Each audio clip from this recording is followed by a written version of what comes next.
Nabara pinasangbay ti Filipino Community iti Hawaii kay the Philippine Consulate General of Honolulu dagiti kamang ti Philippine Navy ken Coastguard akaraman iti Rim of the Pacific wenno RIMPAC Exercise 2026. Daytoy ti report.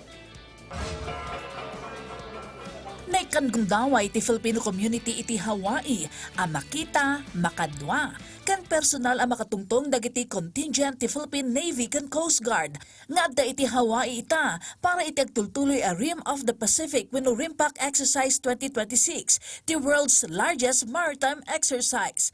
Daytoy ket baben iti Philippine Navy and Coastguard Filipino Community Night. Ditoy nabara a pinasangbay isuda ti Philippine Consulate General of Honolulu iti pangidaulo ni Consul General Arman Talbo.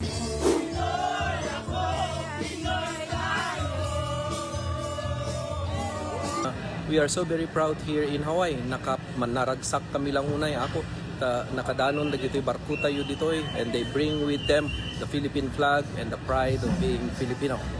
So naragsak dagiti kababayan tayo ditoy Hawaii nga makita amin dagitoy members ti Philippine Navy ken members ti Philippine Coast Guard tayo ditoy. Kastamot at doble ragsak tinarikna ni Bivak President Ami de la Cruz ang makita dagiti kailyan iti aktibidad an isangkat iti Joint Base Pearl Harbor Hikam iti Oahu, Hawaii. I was so happy to be able to meet them, and the bonus is meeting fellow kababayan from Abra and Ifugao, and so I was so happy to show my support and welcome them to Hawaii. Ti panagipasa ti Filipino Community iti aktibidad ket babanmeten iti imbitasyon ti Philippine Consulate of Honolulu ken officers ti Philippine Navy Ship FFG-6 BRP Miguel Malvar. Hello, I am Maxine Chokyagan from FFG-6 BRP Miguel Malvar. I like the Philippine Navy because I got to travel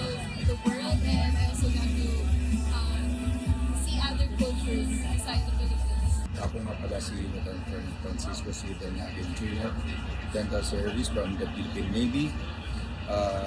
Ito po ang una ko pong paglako sa RIMPAC 2026 dito po sa Hawaii. Ti Philippine Navy ket idadalwan ni Vice Admiral Jose Maria Ambrosio Espeleta. Api masatmet lang iti Filipino Community Night kadwa ti misis na. Dagiti kamang ti Philippine Navy ket naglugan iti BRP Miguel Malvar para iti RIMPAC Exercise 2026 iti Honolulu, Hawaii. Para iti maritime warfare. Nasurok talupulo a nasyon iti pimasat iti RIMPAC exercise anang rugi iti June 24 kan aglepas inton July 31. Laglagi pun tayo nga awan rasat, uray kaanuman, uray sa dinuman, datayo ket Pinoy.